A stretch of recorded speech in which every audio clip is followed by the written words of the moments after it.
Welcome, pulling fans. We are live, Outlawed live every Tuesday night at 7 p.m. Central Time. What's going on with the screen here? How are you, Mike? Doing really good, other than the fact that we're tiny.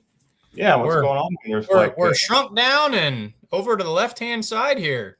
Yeah, there's no graphic up there. Let's see. There's a graphic. Uh-huh. What? I bet I can. Ta-da! You broke it. I don't know. Well, I don't know if I broke it, but I fixed it. It was like this when I found it, Dad. I swear.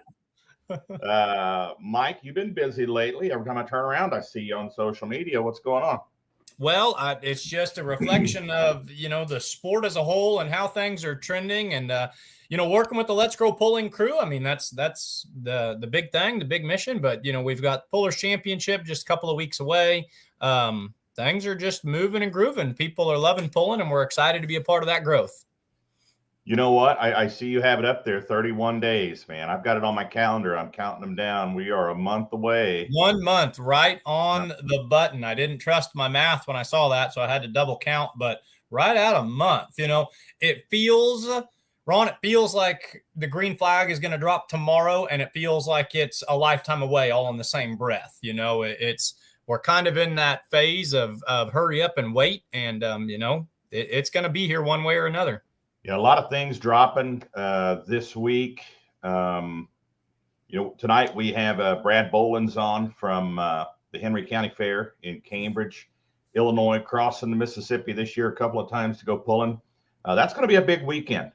Brian probably doesn't know this yet, but Holganix Midwest is going to be dropping some coin on both hooks that weekend. For all classes involved. I'm not going to put out divulge any information as far as money goes, but not too shabby what they're doing. Very generous of Holganix Midwest. Going to be putting some money, injecting some funds, some extra payout there for the Henry County Fair Outlaw Truck and Tractor Pull, as well as the big pull the next night there in Donaldson, Iowa. So big news there. Other big news, Mike. Here we go.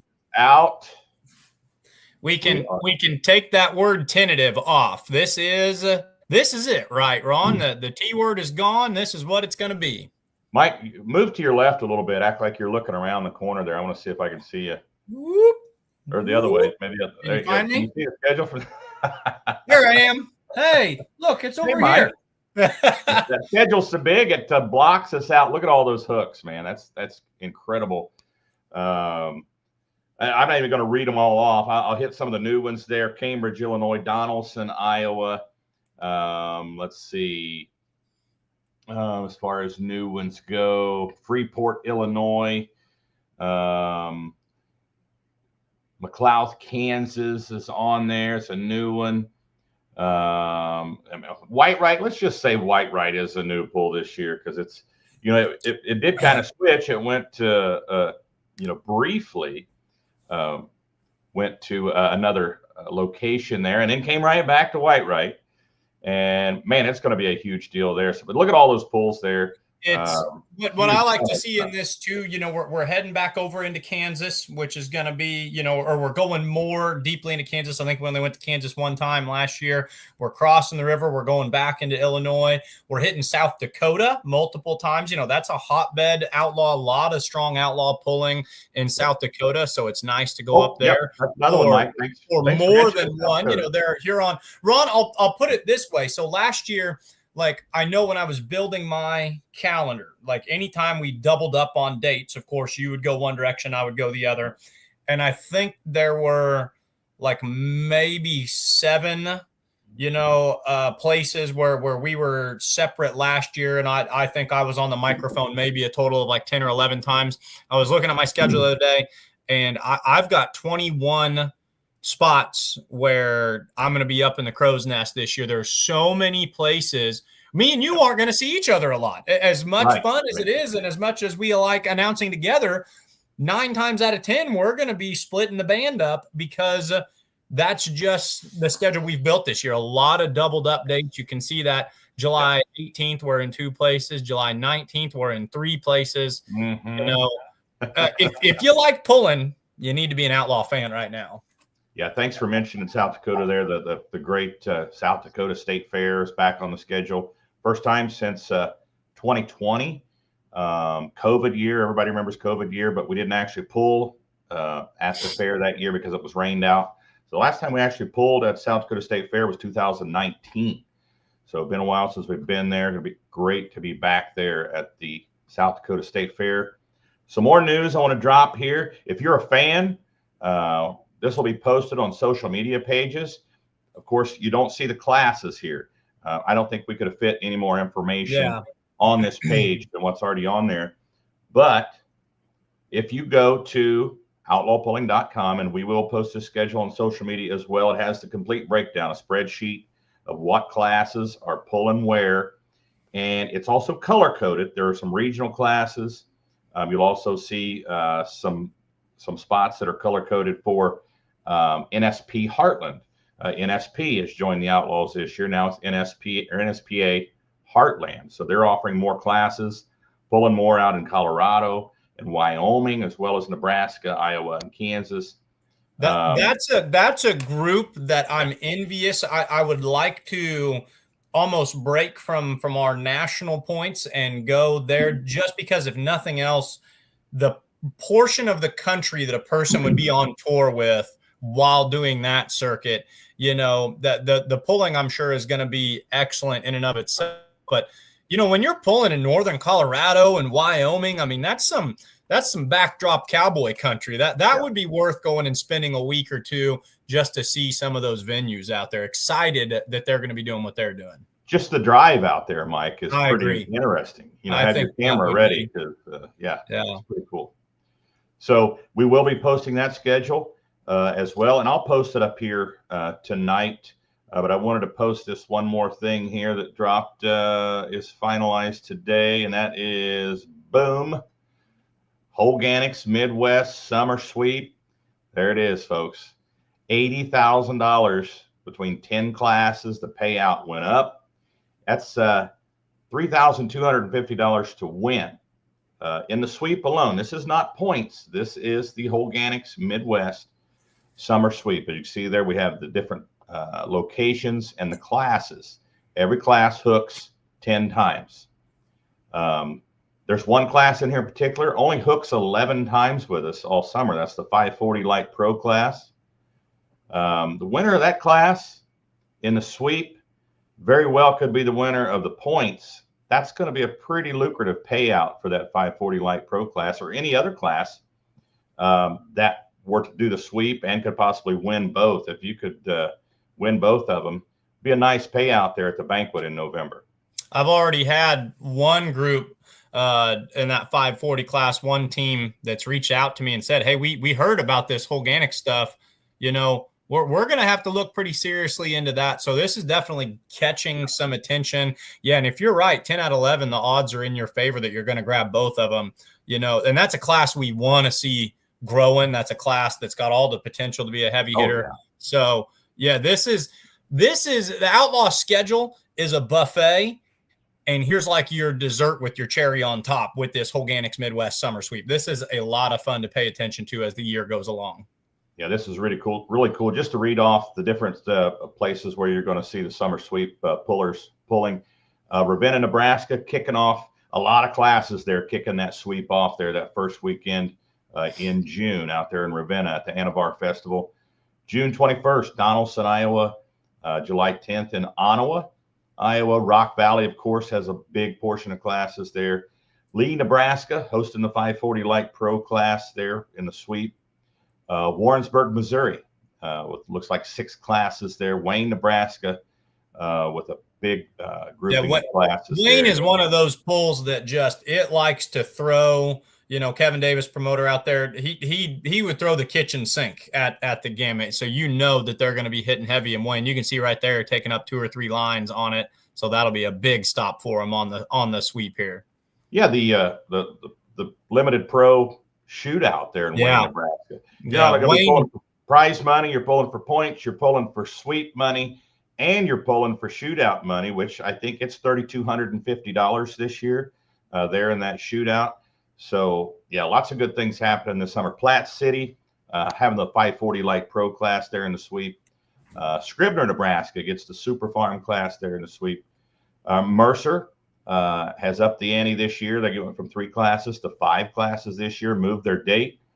And that will be the night before McLeod, Kansas. So that's a pretty good combination of classes there, not far, or polls not far from each other. Gibbon, Nebraska with a couple of classes in the sweep, 540 Light Pro and Light Superstock Ag. West Point, Nebraska involved here. Of course, the great Iowa State Fair, several classes there. Wisner with several classes in the sweep. Some of those classes, the sweep ends in Wisner, as well as the Iowa State Fair. Madison, South Dakota, 540 Light Pro.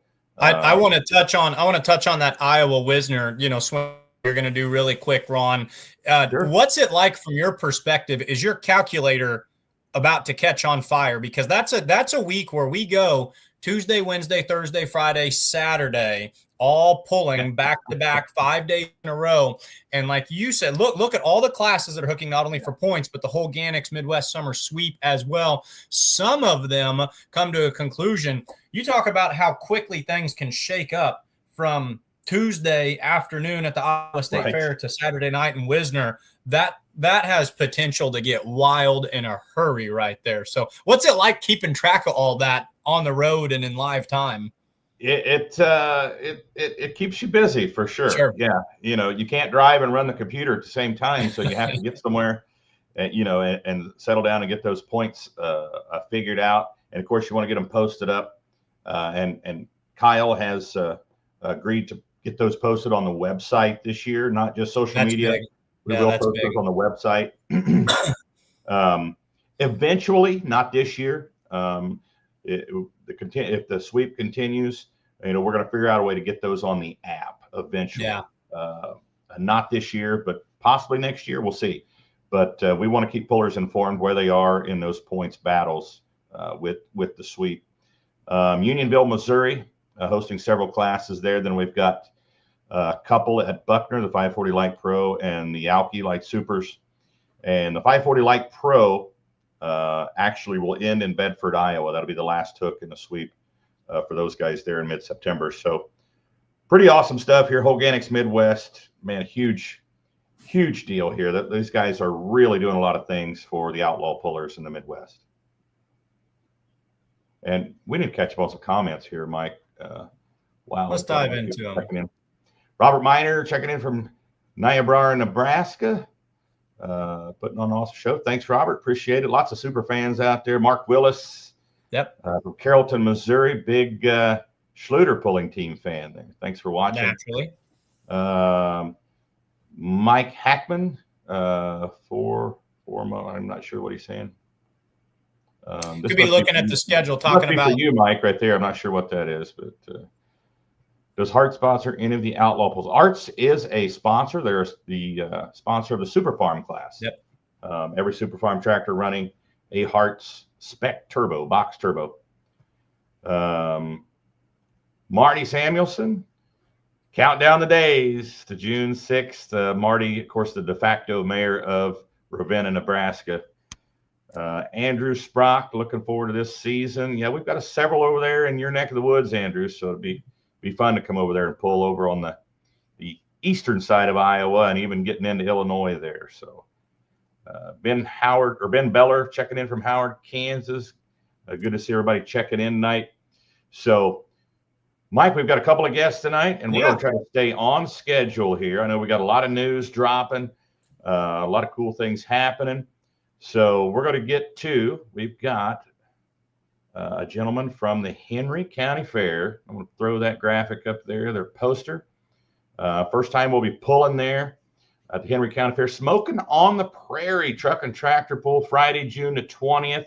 And if you were here with the opening of the show here tonight, Holganix Midwest is dropping some cash on classes there at the Henry County Fair on Friday, June the 20th, as well as Donaldson, Iowa on the 21st, the very next night.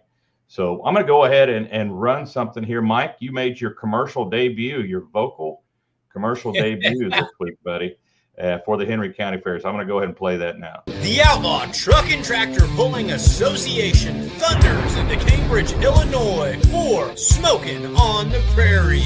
Join us Friday, June 20th at 6 p.m. for 2 tracks of awesome outlaw action. 5 total classes will bring all the noise and power.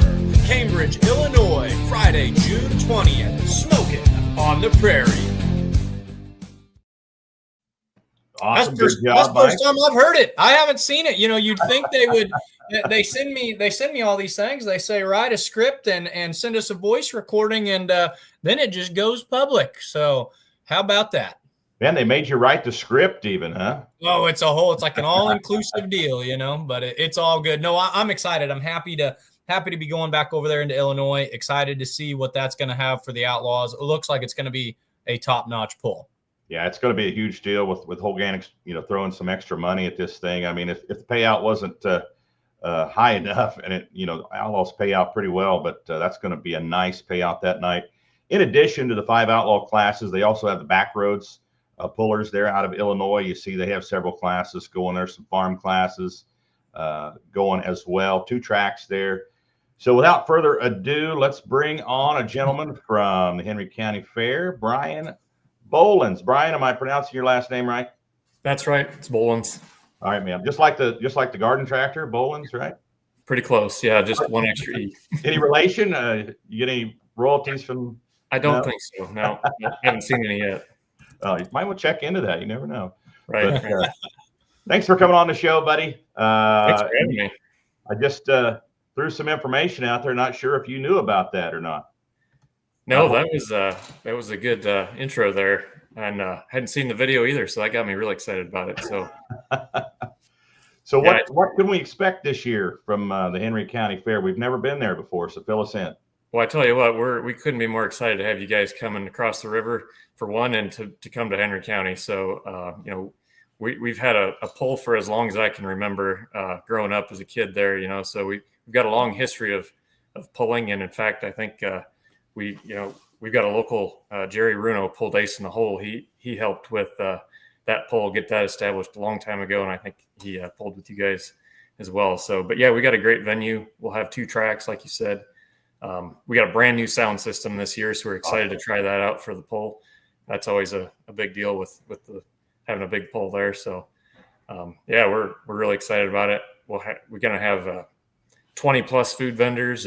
We got a infield beer garden that'll be available over there on track side. So I think we'll have everything you need. So yeah, you said that the pull's been going on for a long time. How far back are we talking here? Well, it's the 166th year of the fair. I know that. I don't know for sure when the first pull was, but I know it goes back beyond my years. I know that. So it's been a long tradition.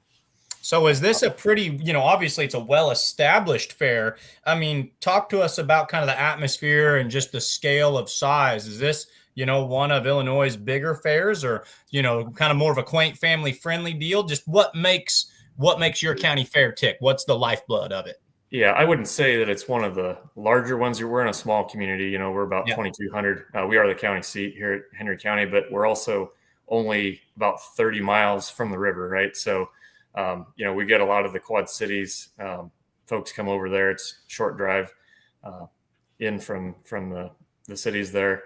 But we're an agricultural community, so the big part of it is the show barns. We've got a top-notch hog show. We were the hog capital of the world for years. We claimed that for a while. So big hog show. We've got a lot of cattle, goats, sheep, horse show. We still have harness racing at our fair, so it's kind of a long-standing tradition. So, but yeah, I mean, it's a real family-friendly, agriculture-based fair. So I'll put it that way. And we've got a great carnival as well. So good. We have a new sponsor this year, Brian, Wiffles Hybrids. Sure. And, in my research, doing their press release, I looked, and they're from right there in Henry County, and a long history with that company too. You know anybody from Wiffles?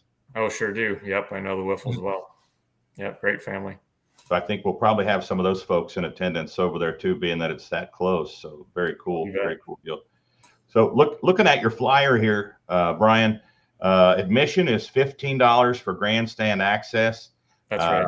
That is very fair. Yeah. Very fair. Yeah. And $25 for a pit pass. I know if I'm going and I'm a spectator, I'm spending another $10 to get into the pits, because that's very fair entry there to get in the pits. You bet. I think a lot of people are going to want to come and check out all the rigs that you guys are bringing in. So, but I will add too, the grandstand admission. It's really, we have a large grandstand on one side, but then you can actually sit on the track side as part of that grandstand admission. The pit patch just gets you through the gate, to get back into actually. Okay. So you're saying the pit pass gets you down on the infield then? Is that what you're saying, where the bleachers are on the infield? Well, I'm saying we've got the $15 will get you on either side of the track. Okay. The pit pass is just required to get through the gate, into the actual pit to see the rigs up close. I would highly encourage your fans, if you have any fans watching right now and they're kind of curious about this, the Outlaws are a very, very, we call ourselves the Outlaw family. They're a group, they love to talk with fans. If this is pulling equipment that you haven't seen before, it's stuff you're going to want to see up close. They're always open to taking a picture with it. Folks, this is truly professional level pulling equipment. You're going to want to, like Ron says, grab that extra $10, go back there and hang out. Our pullers love meeting new people. So just make it a holistic experience while you come out and you support the county fair here when the Outlaws come to town. Oh, you bet. That's one of my favorite things to do, going to the polls, is to go back in the pit and meet the drivers. Now, talking with Jake, he said, you're very involved with the pool, the intricacies, the building the track, things like that, all the stuff behind the scenes that a lot of guys don't get enough praise for. So you're that guy down there in the trenches. Well, I'm one of several. So yeah, I've actually been pulling at the local level since back in '98. So I've been to a lot of regional polls. Don't get too far from home, but been very involved for a long time. So. Zook Fukerberg, and I don't know if you follow the show very much, Brian, but he is a modified puller. His name's actually Doug Voth, and his opinions got him kicked off of Facebook permanently. So if you see the name there and the guy that owns Facebook, you know what that means. We call him, that's his German doppelganger there. He has a Rolls Royce powered tractor, V12. Okay. And he will be there. He said, as long as the tractor cooperates. So. Oh, that's awesome. Can't wait to see that. The Lori Bauer, 31 days to go. She's excited. Kevin Davis is excited. Ernesto Garcia is excited, said he wants to come to the pool. Everybody's excited. So what time do the gates open there, Brian? The gates will open for the grandstands an hour ahead of time, so 5 o'clock. But as far as getting into the pits for the drivers, we'll have it open before that. So that won't be a problem. But yeah, grandstands will open an hour before. Okay, I want to throw that flyer up one more time here so everybody can see it. Good group of classes too. Yeah. Some heavy hitters. You got the pro stocks going over there. Your limited pro stocks, your 4-1, super modified 2-wheelers, modified 4-wheel drives, and then your super mods. Good combination of truck, tractor, modified, smoke, and noise, and just about like a perfect pace too. What is that? 5 classes, Ron?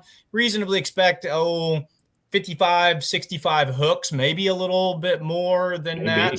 Should be really a bread and butter show. So I really do want to tell you, from our point of view, if you have, fans watching that are from your area, this is one, if you haven't seen the Outlaws before, come out and watch, because we're rolling out, just a perfect lineup to go and watch this one. Yeah, it looks like a little of everything, I guess. So, yep. Oh, yeah. Yeah, great classes. I fully expect – I expected it already, but now that Holganix Midwest is throwing some more money in the pot here, we will see a lot of Illinois pullers joining in there with us. That's true. At those events that weekend. So we're liable to have a huge lineup It could. I'm going to retract 65, starting to feel like a lower end of things here with 5 classes going over there with some extra coin, like you said, being thrown at them. And we'll see that at pulls. We went to a pull last year on a Thursday night that out of nowhere and for no reason got huge. We went to Ottawa, Iowa, and had 101 hooks or something like that, just because that's how it goes. I could see this one getting big in a hurry. That would be great. We're looking forward to it. That 31 days, it's making me nervous and excited all at the same time. We're all in the same. Well, that's 31 until the first one of the season. Right. You've got a little bit more breathing room before we roll over yours, but you're not long after that. I think you're what, maybe we've got what, Ron? We've got Ravenna, then we take 2 weeks. And we take 1 week off, and then the one after that we're going to Norfolk and over to Cambridge. Yeah, so he'll have just a couple more weeks after Ravenna. That opening week will be there in Henry County at the Henry County Fair. So, Brian, thanks so much for coming on tonight, buddy. We're going to do our best to fill those seats over there, man. And we want standing room only, and we want a big bunch of tractors and trucks over there. We want it to be the best tractor pull you guys have ever had. Oh, I'm confident. We can't wait. Thanks so much. Tell everybody we said hi and can't wait to see them, man. Will do. We'll see you soon. Thanks, Brian. Thank you, sir. Brian Boelens from the Henry County Fair in Cambridge, Illinois, will be there the 20th of June, a Friday night. Man, it's going to be a good show. I'm getting excited. Have you? So you've been with the Outlaws about 5 years now, Ron, give or take, somewhere in that ballpark.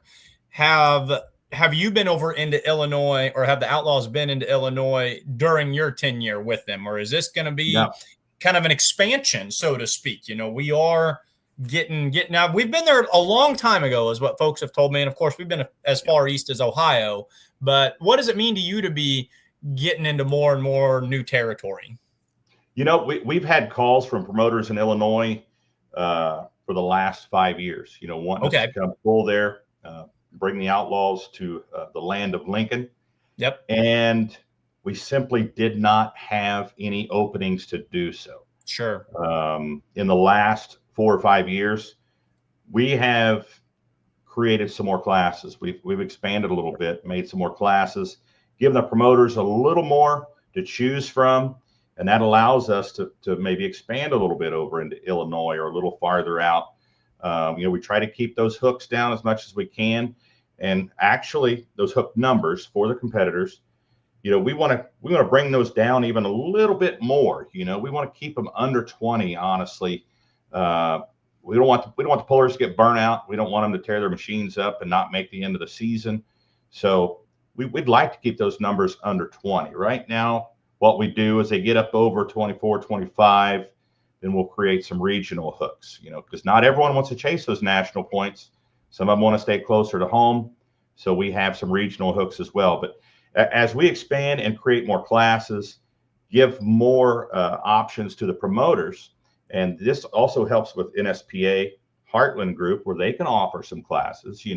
We take some classes from them to supplement our events as well. And I'll show that calendar here in a little bit, that spreadsheet.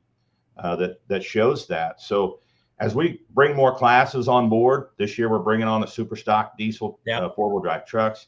We're bringing on the mini rods, and once the promoters see those classes, they're going to want those classes. Look at the semis, you literally read my mind the whole time I was thinking. So an integral piece to this puzzle, if you could really see the mini rods, the super stock diesel trucks, and the semis, those would be your three, kind of X factor classes right now, or you're in the growth stage classes. If over the next 5 years, you could see to where there were 9 to 12 competitors consistently running those circuits. And it's not like, with respect everywhere, that's not like a regional level class. You're offering 3 pretty heavy hitting, if you can tell a promoter, hey, we want 4-1s. You say, okay, well, 4-1s are going everywhere. Have you thought about semis?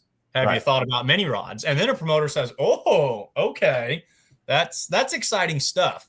Yeah. And we're not just going to supplement events with, a class that, is lackluster. You know what? We want our fans to get what they pay for.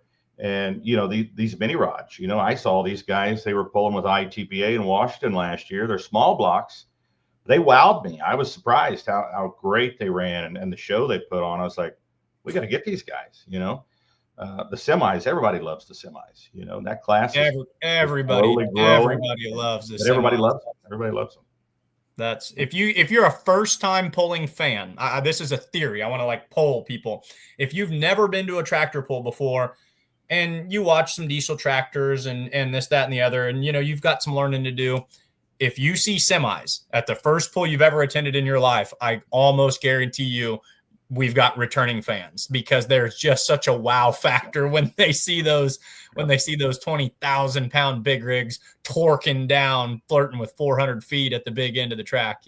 That's something fun for fans of all ages. You get them on a good biting track, and they torque that left front tire up off the ground. I like we were talking about weighing earlier, but kind of a weighing comes to mind where you almost, if you get way out there far enough, you almost climb the hill a little bit. And those big boys, they don't want to ever say die.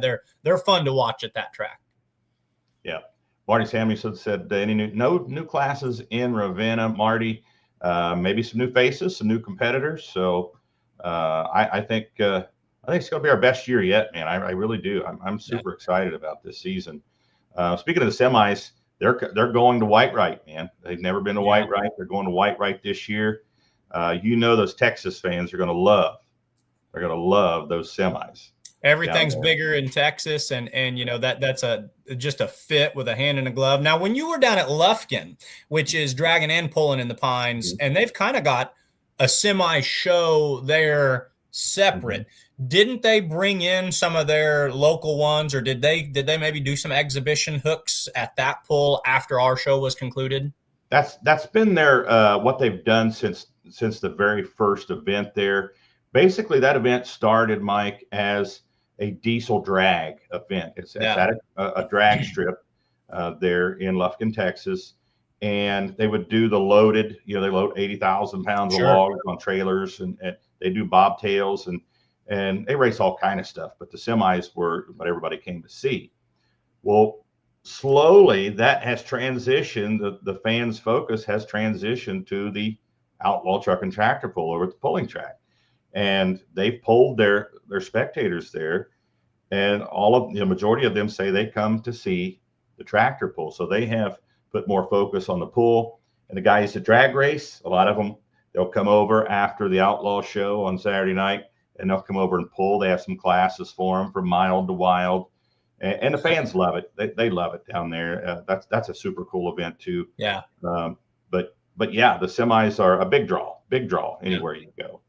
So, Mike, let's do something a little different tonight. Why don't you go ahead and do When the Smoke Clears, and then we'll bring our guest on.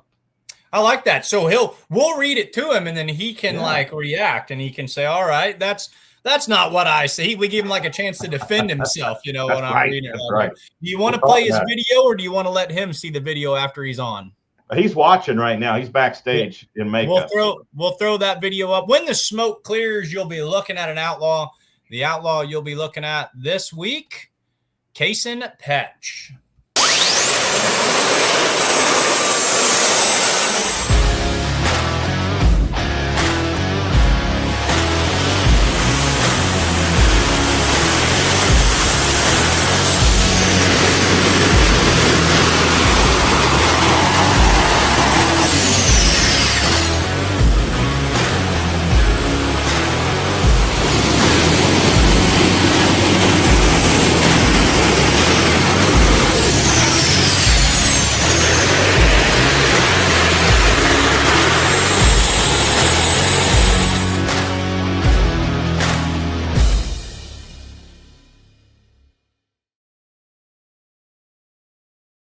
So, Ron, I got to throw this up here. Kenzie is having fun with us. There's a little bit of an Easter egg that she put in here that I kind of noticed. Last week, we kind of rolled out the record book, or we rolled out the first of firsts with Al Ferguson. And we said, okay, Al, you're the first ever to meet a certain category.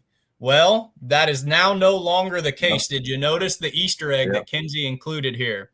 So He's all duded up. It looks like he's going to the prom there or something. Back to back. Pulling is not just a greaser sport. We have back to back tuxedo pictures with our When the Smoke Clears, all kinds out there. So Kinsey says, hey, you know what? You like that? I bet I can find another one. Or since he's not on here to defend himself, Kasen probably said, here's the best looking picture I have of myself.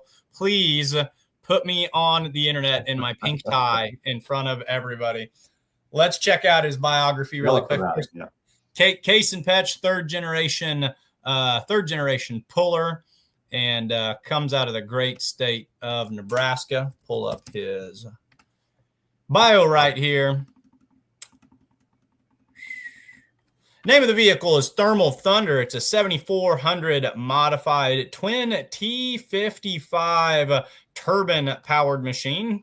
He says he's been pulling for 4 years, but he's been driving for 4 years. But when it comes to how long has he been pulling, he says, I was born into the sport. First hook was in Whitewright, Texas, which we've been talking about tonight, 2022.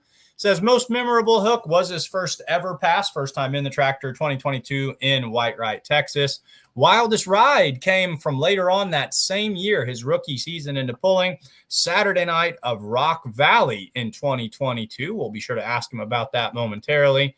Points championships, he doesn't have any yet. Biggest pulling hero, of course, that's going to be Dad and Grandpa. Best pulling advice didn't come from Dad. It came from Grandpa. Says, Grandpa told me before my first pass to grab my hind end and hang on. I can almost hear Fred saying those exact words. Grab your hind end and hang on. Day job, he is a welding student at Central Community College in Hastings, Nebraska. His pulling goals include he wants to win his first hook and win a points title. So he's searching for the big W's out there.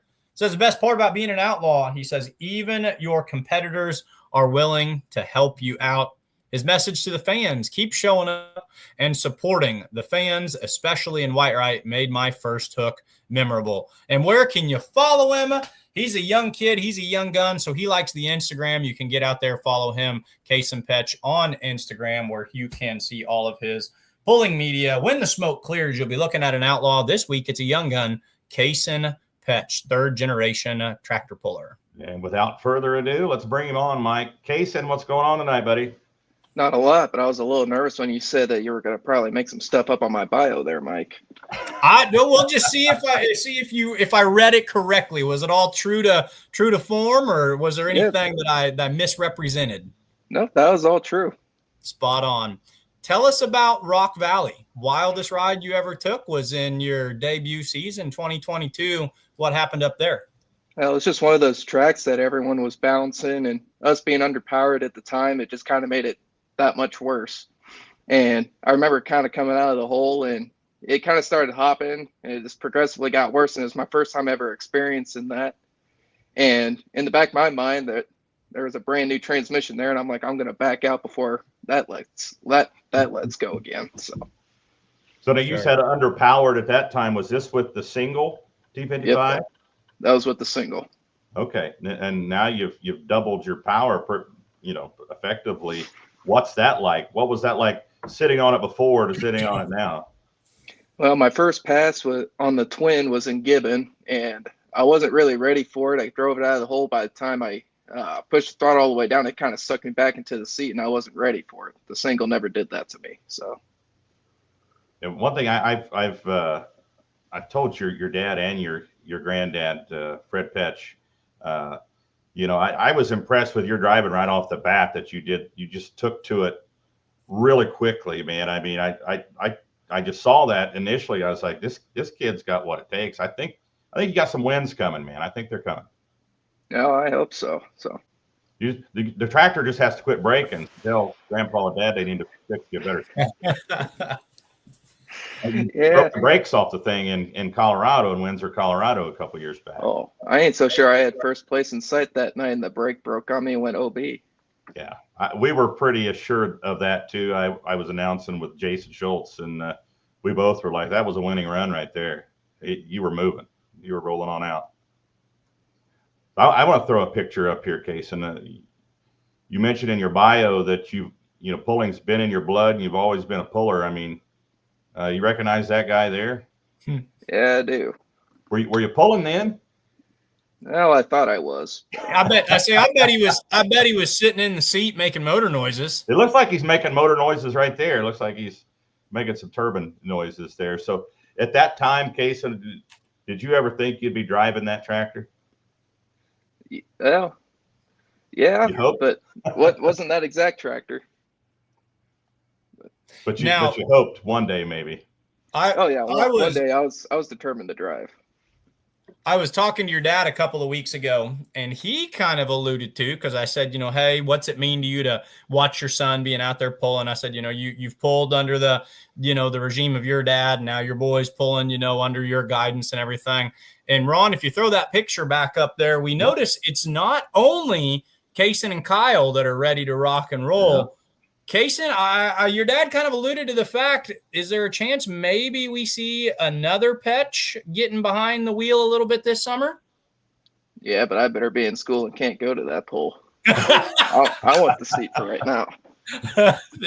Is that at home? Do you and your sister, do you guys kind of have to arm wrestle and give each other a hard time? Has she kind of said, hey, it's my turn to get in there, and you're kind of like, well, wait, I haven't grabbed my win yet. What's that like? Do you guys go back and forth a little bit? Believe it or not, we haven't really talked about it all that much. There's been some Saturday mornings where I sleep in till noon and she's down at the shop working on the tractor. But, really? So she is involved then, huh? Yeah, she's involved. So good deal. Okay. From a competitive standpoint now, I've seen you and your sister.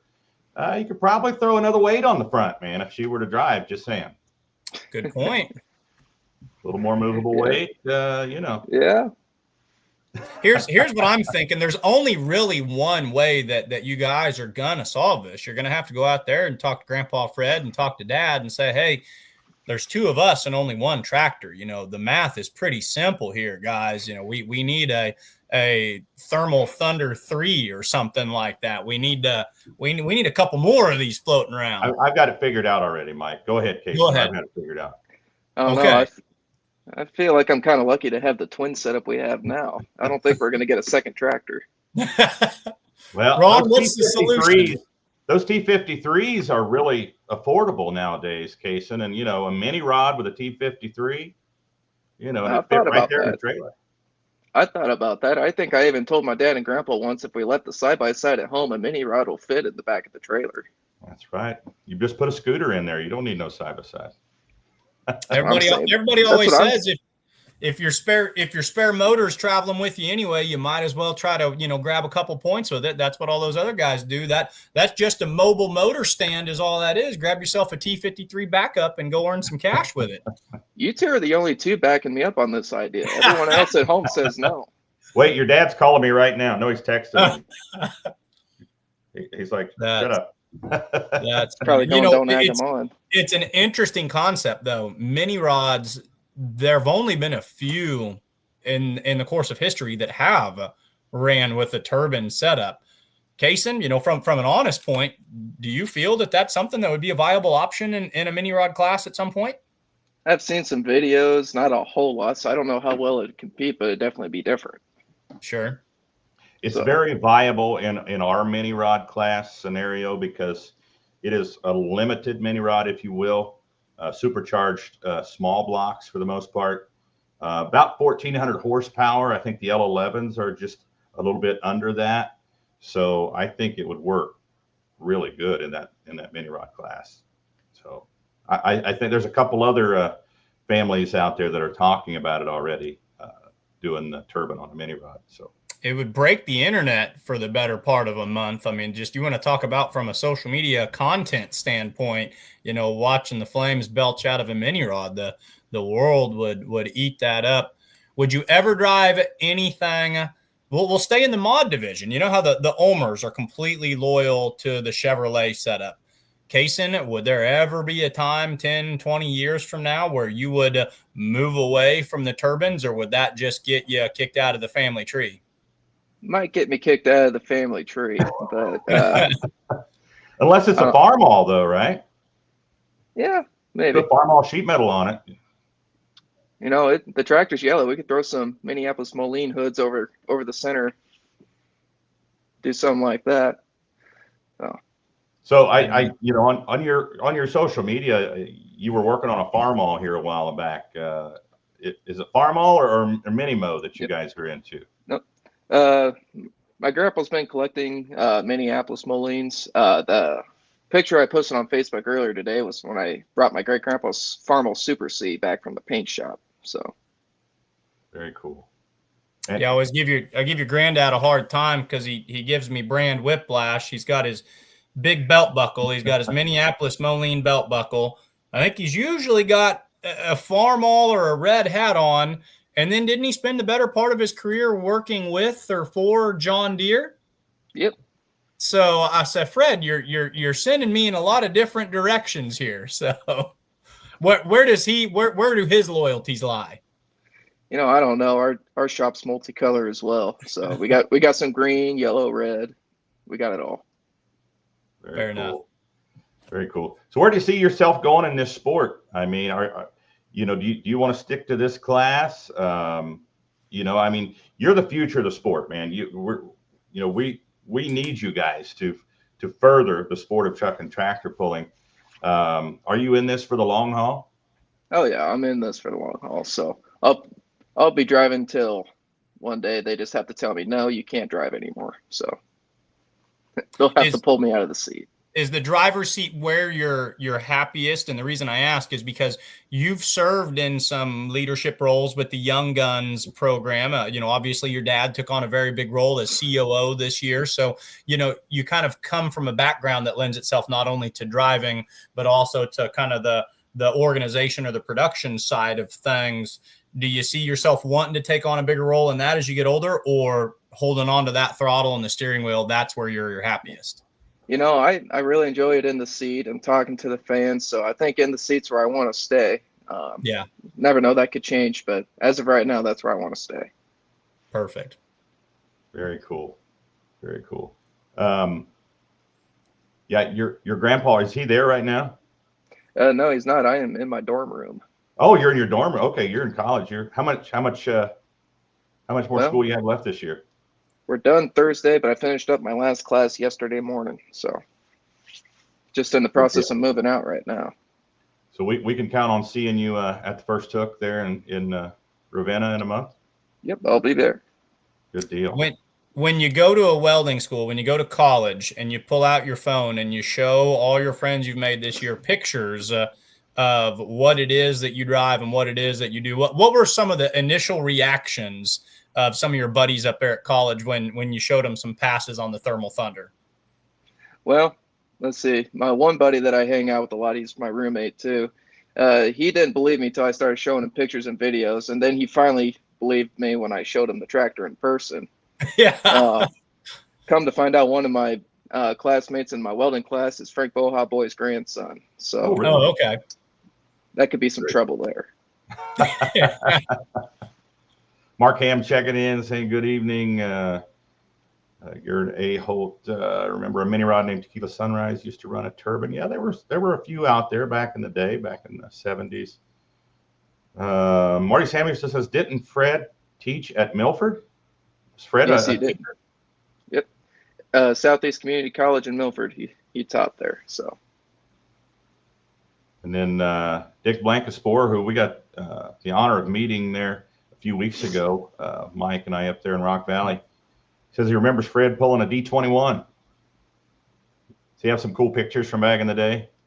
Yeah, and I think I even have a video saved that Doug Roberts posted on Facebook of him pulling it down in Tulsa. What was that tractor called? Your dad's told me before, but I forget. It was called the Alley Cat. Alley Cat. Okay. I remember that now. Did you guys keep that? Is that still in the shop somewhere, or did it get sold? Do you know what the history on that one was?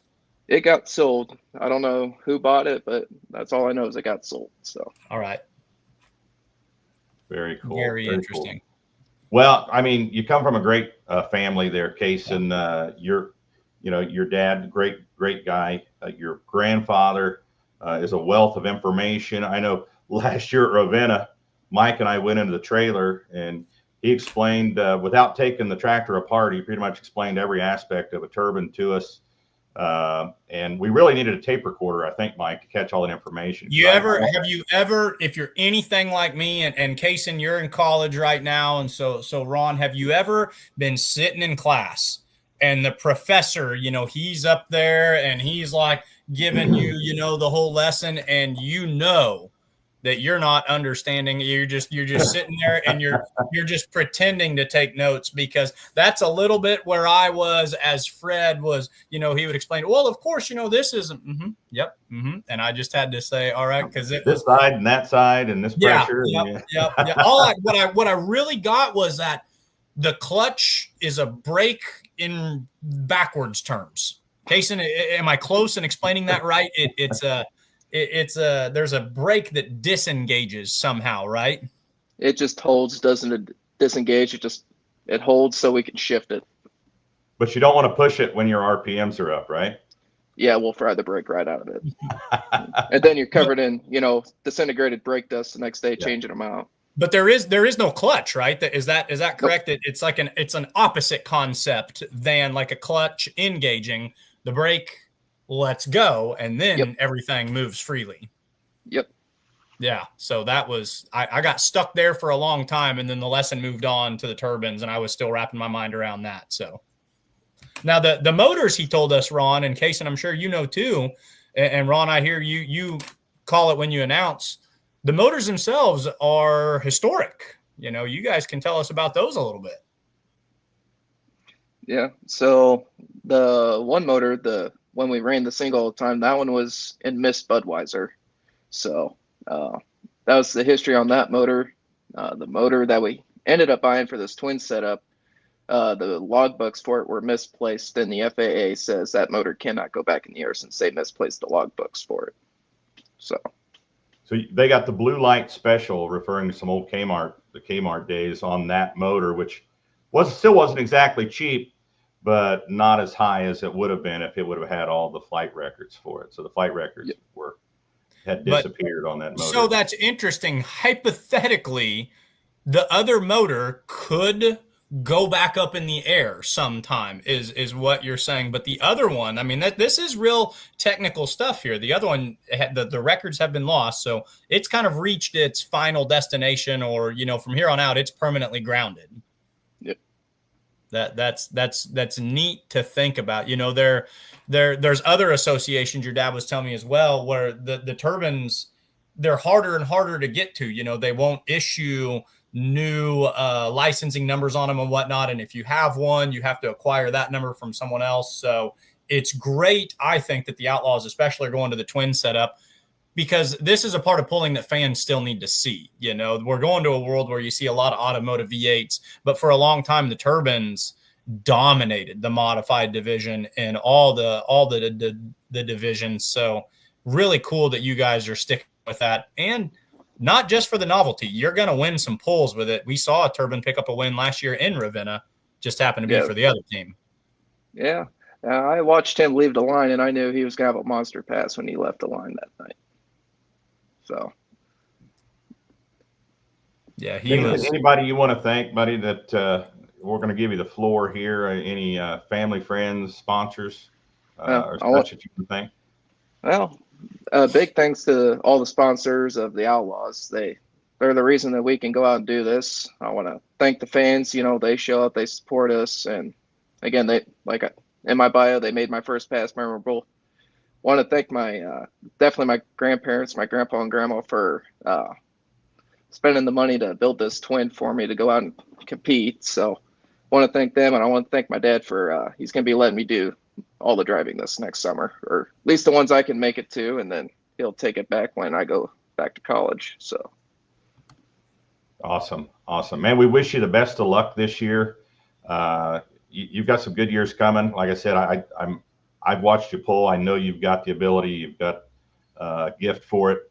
So I think you're going to get some wins under your belt. Let's hope the tractor cooperates for you, and you can make that happen this summer. Yeah, that would be nice. All right, buddy.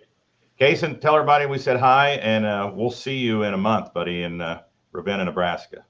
All right, we'll see you guys there. Thanks, Take care. Kasen. Yeah, you too.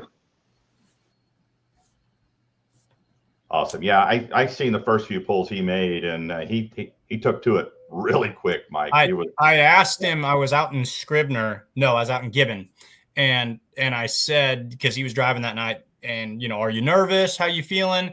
And you can see it in younger kids. I work with high schoolers for a living. You can see when a kid's nervous to go play basketball or whatever. And he wasn't. He said, He goes, I'm confident.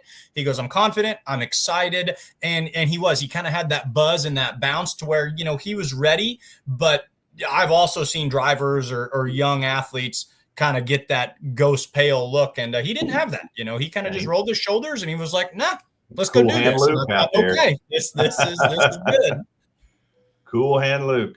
Yep. I had a file set up here. I don't know where it went. I want to bring that that full spreadsheet schedule on here, Mike. Let's see. Is this the one you're after? Nope. Go ahead and pull that one down. I want to bring the spreadsheet up. There we go. Oh, I gotcha. Hard to see here, but this is what you'll see if you go to outlawpulling.com. Click on the pullers section at the top, then you'll have a choice of things to look at, and one of them is the schedule. And now this should be on there tonight. All these color-coded boxes here, over here we have the event. These are the classes, but the color-coded boxes, the key is down here, okay? The blue boxes are NSPA Heartland classes. The yellow boxes are regional hooks, and the red box means a non-points hook. Pro Stock 4x4 will be in Lufkin, Texas, but it will be a non-points hook down there. The green boxes are Holganix Midwest Summer Sweep boxes.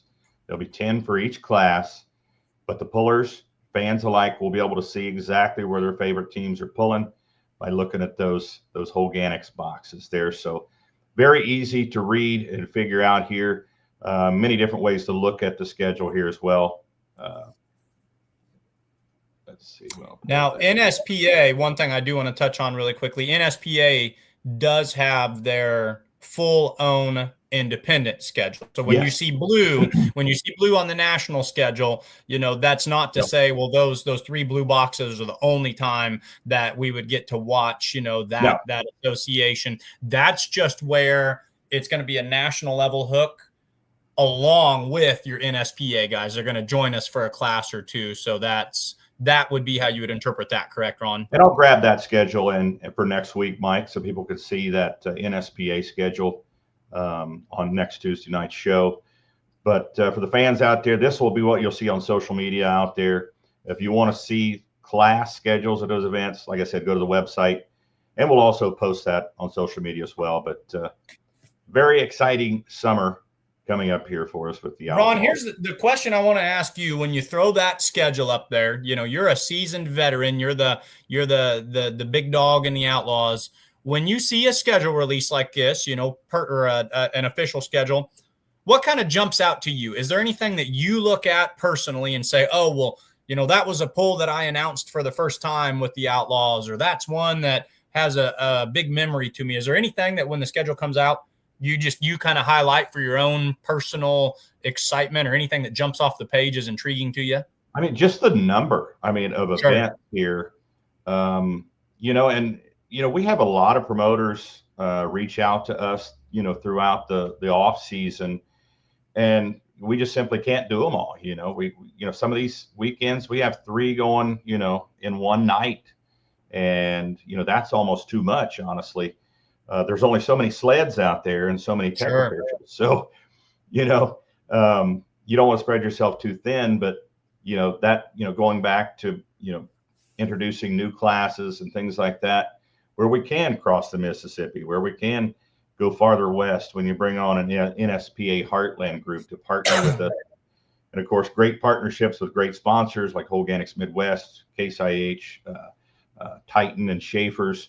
One thing that stands out to me that I think about a lot is I've always wanted to figure out a way to get more money into the pockets of the pullers. Sure.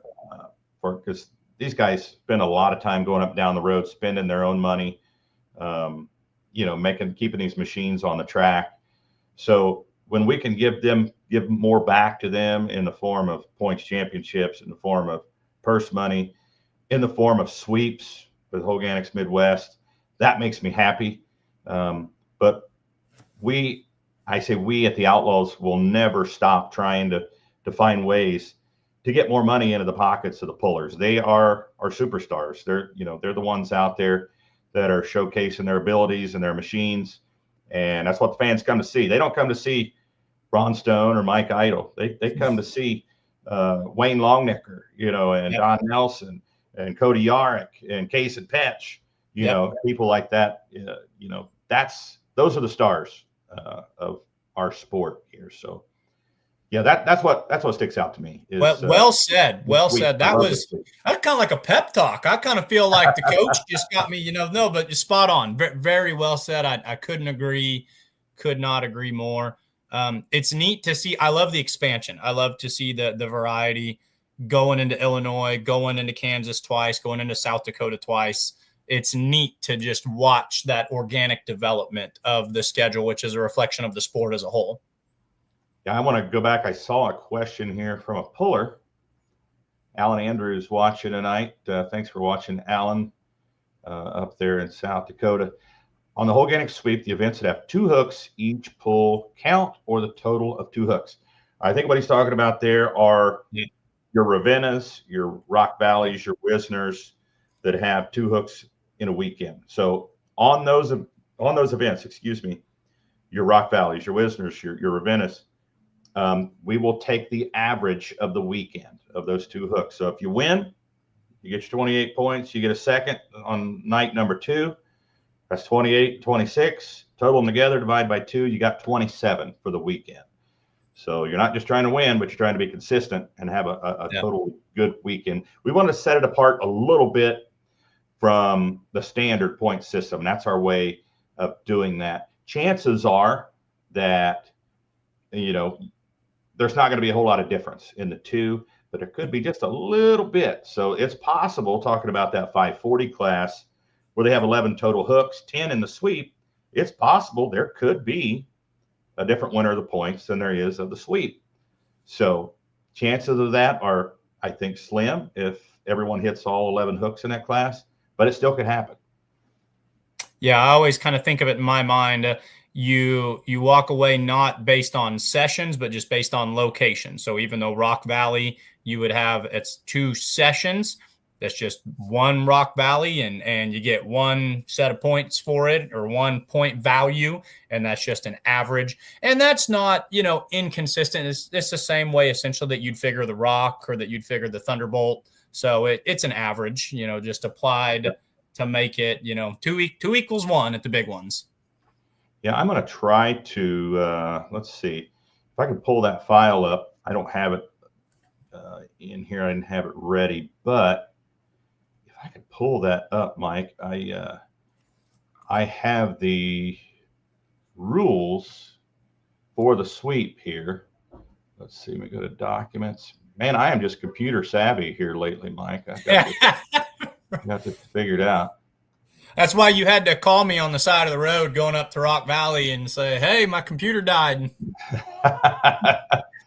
Yeah, right during the show, right during the intro, I think that was great. Yeah, it's not letting me pull it up here for some. Oh, you jinxed yourself. You were just about to. Yeah, it's not letting me pull that up for some reason, Mike. But it's basically the same rules as our points, standard points, except for that average on your 2 hook events. So that's the only thing that sets it apart. Points values are the same: 28 to win, 26 for second, 25 for third, and on down. When it comes to a tie, you go with whoever had the most wins. If there's a tie there, you go with whoever had the most seconds. And if it gets down, I think it's past third, and I'll post these rules next week on it. Then we go to total distance pulled. So we will be able to break a tie if it comes down to a tie. I'll tell you, as we think about it, where, on that average, where that could really come into play is just kind of, you said consistency, avoiding breakage. Like, let's say you go out on a Thursday night in Rock Valley and you win the doggone thing and grab yourself a 28, but you grenade a turbo or something comes up to where you can't come back and you don't even earn a points distance on Saturday night or whatever. Suddenly, even though you had a winning pass, that kind of gets cut in half, So Right. it's you got to think about that too when it comes to your setup and what you're chasing and everything. So yeah, all that wrinkled, that's fun for fans. That's fun for the pullers, because it's another way to experience things. And I'll keep coming back to this. It's a great way to keep pullers coming if the beginning of the season doesn't start off great for them in the regular points hook. Because I think other associations have battled that before. Guys get to August, they get to September. Well, we were cooked after the first 3. We couldn't get out of the field. We were still planting. We'll just run next year. Yeah. But if you can say, well, we're out of it in the points, but we're still in it in the Holganix sweep, hey, load it on the trailer. And it pays off on the back half of your season, gives fans something to watch too. You might have someone, hey, Keith Hammonds has whatever locked up by a bajillion, but the next 5 are vying for the Holganix sweep. He might not have that one. So gives you extra stuff to talk about. Yeah. Another cool thing too, the regions, Mike. We do not have any national points hooks that are on top of regional points hooks. So to those pulling teams out there that want to hit every hook on the schedule, they can run for national points, they can run for regional points, and they can run for Holganix Midwest sweep points. So there's potential there that a team could bring home 3 checks in November by making the whole schedule. I don't know that it'll happen this year, but my prediction is within the next 5 years, we will see, and it's just too much fun not to name it a triple crown or a hat trick winner. Someone's gonna do it just because they're gonna be determined and resolved enough to chase all 3. And when they do, that's gonna be big news in the outlaw and the pulling world. That's gonna be neat when the stars do align for that person. Yeah, there. Who was it last year, Mike, that did pulled off 2, a region and was it in the light limited pro stock guys? They were. Was it Meister? No, I think that I don't think. Maybe it was Super Farm. Maybe it was. I was going to say it was in one. It was a single turbo class. Yeah, I think maybe it was Weisenkamp that did that. And in the middle of the season, Weisenkamp, he won the national and the regional. And on that triple threat or whatever you want to call it, it was in the middle of the season or maybe even mid-early, but like Brady Gosler was leading all 3 at one point. Brady started off with a very strong opening act in last year's season, and he was sitting all there, but boy, it's a war of patrition. This outlaw schedule, it is not, the cream rises and it's fun, so a lot of stories. And, you go back to what we were talking about that week of the state fair where, man, a lot can happen in a week. And when you've got 5 straight days, you could, just because you're leading a class on Tuesday, come Saturday night, that might as well be a month away because the points are going to shake up a lot that week. Yeah. A little Dick Mike Spore mentioned, and we were talking about turbines there, that International made a gas turbine tractor. It was they didn't make it into production. They made one. It was destroyed. He explained it was destroyed in an accident, highway accident, and they built another one. The first one was actually blue, which is kind of weird for International. He showed us some pictures of it that weekend in Rock Valley. But they actually tinkered with putting a turbine engine on a tractor. And I actually heard a little bit about it since too. It was pretty loud to use when they would fire that thing up. So pretty neat though that some of the innovation of things they tried back in the day.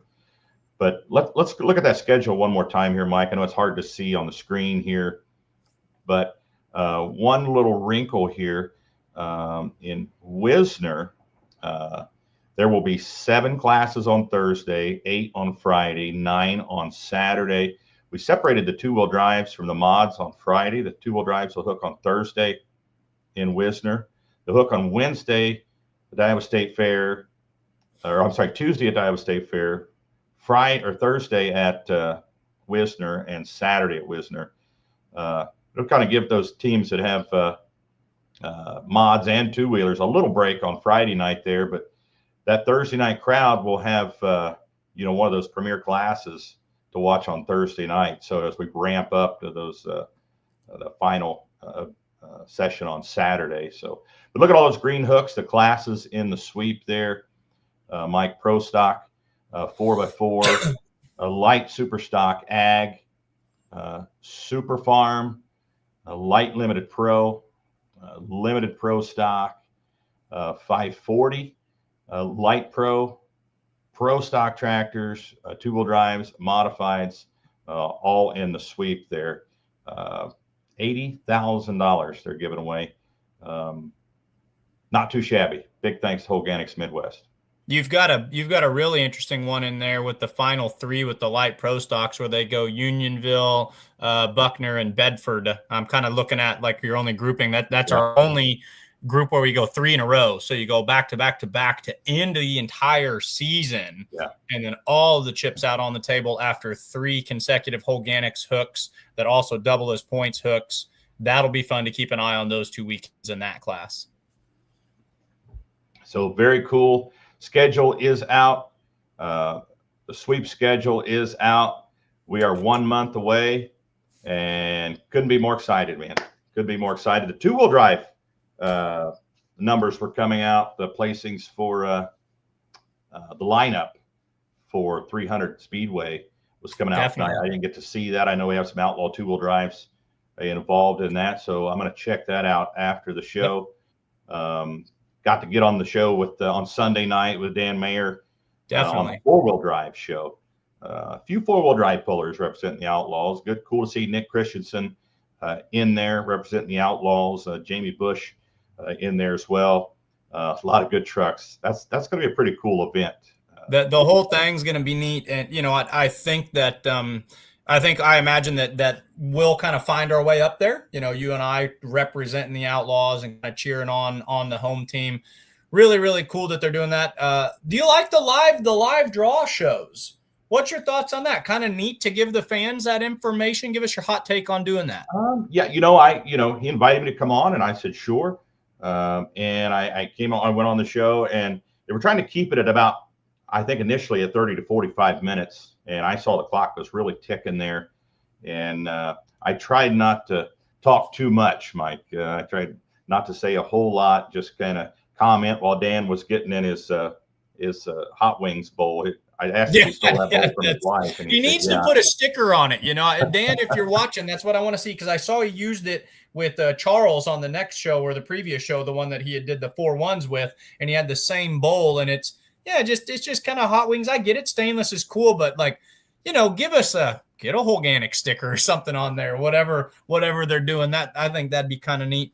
We're going to do the same thing tomorrow night. Brent Yarn's going to be drawing live for the Pullers Championship.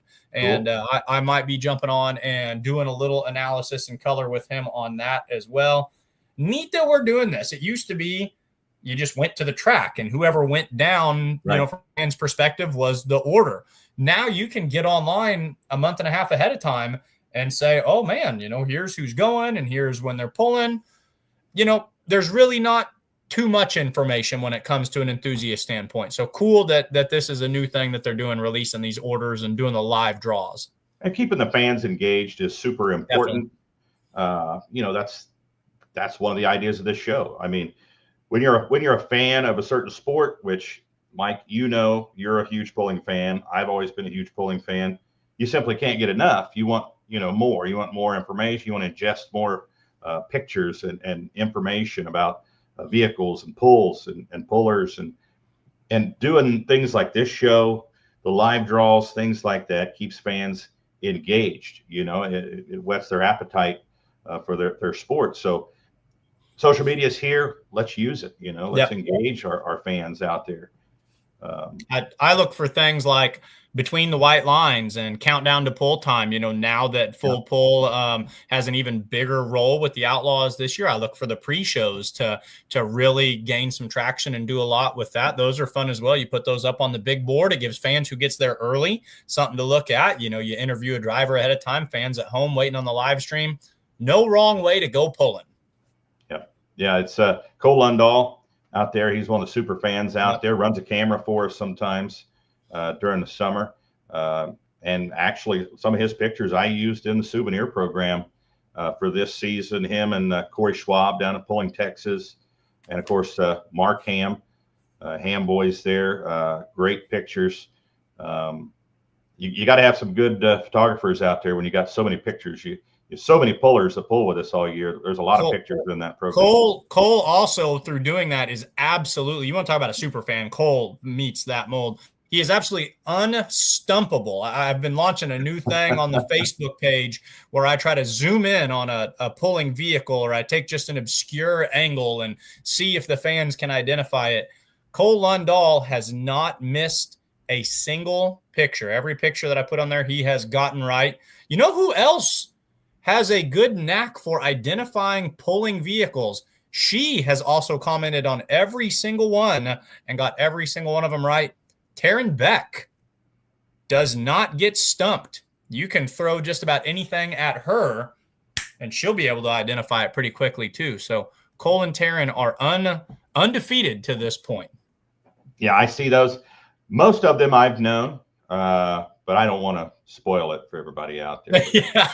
I've seen where Cole, he answers those pretty quickly. So. Cole is he is undefeated on those. He has a photographic memory. Well, I wish I had one of those. No kidding. Photographic memory. Well, I'm going to start posting them like upside down or in black and white or something. Then we're going to have to up the challenge a little bit here. I think the last one you put on there was Ulmer's tractor. Yeah, Eleanor. And I figured it was Eleanor from the blue paint, and then you could see a little bit of the script, and it was in that style that of the text on the side of the tractor. Oh, that's definitely Eleanor. And then Cole, of course, wanted to beat me to the punch. But outside of Mark Roberts, that's probably the only blue tractor that we have running with us on the full circuit too. And even those tractors are the Alki Super. Oh, true. Yes, you are right. Yes, you are right. Absolutely. And that would be about the same color as Eleanor. Yeah. So that one, okay. But no, it was Ulmer's. It was Eleanor. But you're right. If I'd have put that one on there, that one could have thrown some curveballs at some people. The one I was really impressed with was when I put the Bruley Buck on there. But all I just put the model number on it. And Cole got that one. And I said, now, how can you even prove to me that that's not Dakota deer, So, but he got it right. So I don't know what he does, but he knows how to identify them. Very cool. Very cool. Our buddy Joe Claypool's watching tonight. Joe, how's it going, buddy? Yep. And Dale Bartels, he's referring to the paint on the Spanky's toy. Yeah. Of Mark Roberts' tractor, the Maserati Blue, which is an option on New Holland tractors there. So very cool. Very cool. Well, man, I tell you what, good crowd tonight. Great show tonight. Big thanks to Brian for coming on from the Henry County Fair. Big thanks to Kasen Petsch for coming on. Expecting big things out of him this year. Yep. We're liable to have a big mod class. Oh, there's some cool things going on in the light mod class this year. New tractor, twin turbocharged, big block Chevy out of Nebraska. Going to be pulling in the light mod class. Somebody sent me a picture of an LS motor, a 500 horse LS motor that will accompany a T53 turbine. You sent me a message the other day, and I read it a couple different times, and I thought, am I reading this right? Did he type something?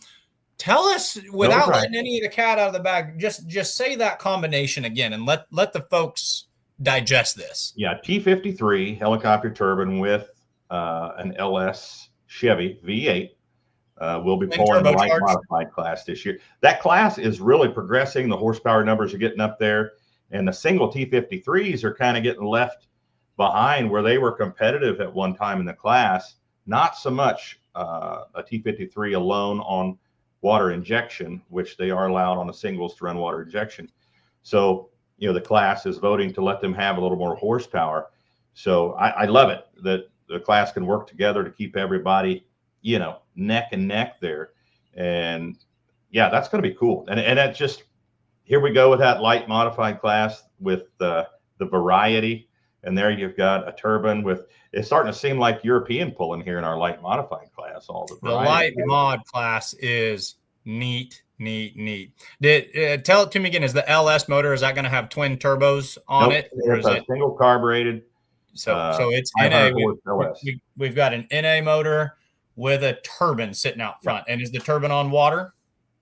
That I'm not sure of. Because it'll be interesting how when they say a single turbine, does that mean a single turbine, but you can have another power plant? So it'll, that might have, we might have to do some digging into the water is not good for 500 horse on a single turbine, but they're adding a big chunk of power there with 500 horsepower. But Chris Kilbarger, the LS motor will have its own clutch. So, it won't be directly coupled. It'll be coupled through a clutch, not drive through a gearbox, and it's safe. That's one of the things I started thinking about was that's interesting because the turbine is kind of its own animal there, without a clutch and everything. So as Kasen was telling us about earlier tonight. So 2 different styles there. That's going to be neat. Going to be very neat. Yeah, more competitors, more competition, and that twin turbo Chevy tractor was beautiful, bright yellow. Thing is, of course, it come out of the yacht shop up there. It's fun being friends with those boys on Snapchat. They keep you informed. Yeah. You get some, and they sent me one the other day. Them being as well versed as they are in the V12 world, it's not only pulling equipment that they do. They sent a picture where they had fully restored, including the crate that it would have been shipped on.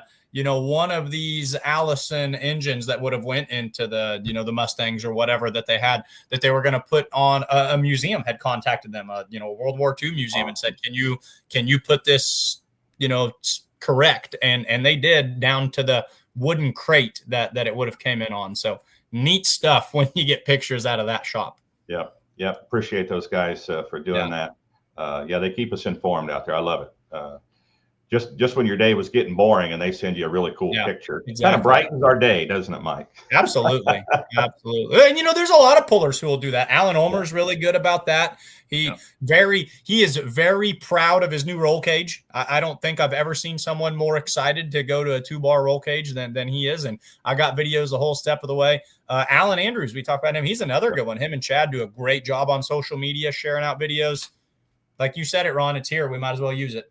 Yep, you mentioned Alan Andrews. That light superstock class is in the sweep as well. I think I left that class out when I was listing those classes, but that light superstock Alki Super class is involved in that sweep as well. So great show, Mike. Thanks so much for all you do, and thanks for all the fans out there.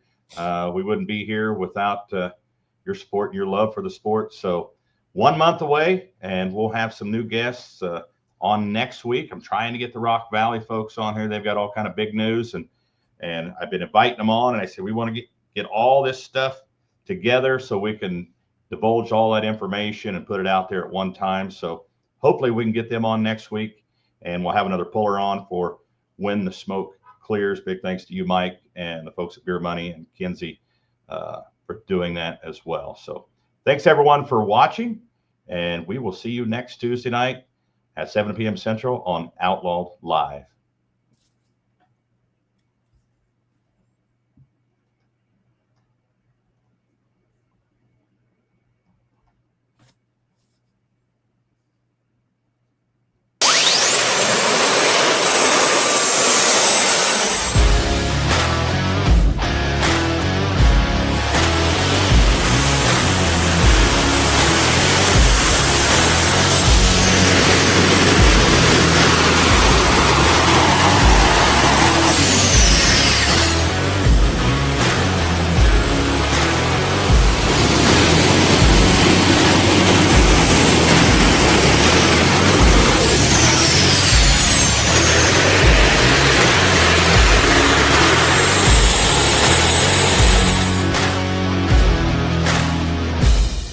Outlaw Truck and Tractor Pulling Association thunders into Cambridge, Illinois for Smokin' on the Prairie. Join us Friday, June 20th at 6 p.m. for 2 tracks of awesome outlaw action. 5 total classes will bring all the noise and power. Cambridge, Illinois, Friday, June 20th. Smoking on the Prairie.